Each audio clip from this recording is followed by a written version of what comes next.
பாட்டாளி மக்கள் கட்சி சார்பில் மாநில மாநாடு குறித்த ஆலோசனை கூட்டம். பாமக நகர செயலாளர் குமரன் தலைமை தாங்கினார்.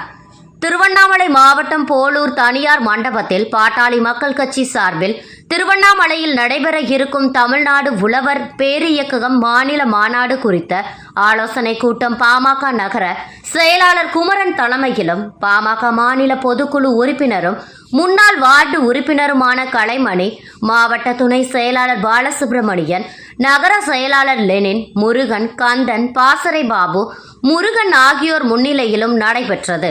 இந்நிகழ்ச்சியில் சிறப்பு அழைப்பாளராக மேற்கு ஆரணி ஒன்றிய பெருங்குள துணைத் தலைவர் வேலாயுதம் மற்றும் பாமக வடக்கு மாவட்ட தலைவர் ஏழுமலை ஆகியோர் கலந்து கொண்டு சிறப்புரை நிகழ்த்தினர். இந்நிகழ்வில் பாமக கட்சி நிர்வாகிகளிடம் நடைபெற இருக்கும் தமிழ்நாடு உழவர் பேரியக்கம் மாநில மாநாடு குறித்து கலந்து ஆலோசனை கூட்டம் நடைபெற்றது. இந்நிகழ்ச்சியில் உடன் பாமக நிர்வாகிகள் உள்ளிட்ட பலர் கலந்து கொண்டனர். இறுதியாக காமேஷ் நன்றியுரை கூறினார் என்பது குறிப்பிடத்தக்கதாகும். திருவண்ணாமலை மாவட்டம் போலூரிலிருந்து நமது செய்தியாளர் சேட்டு.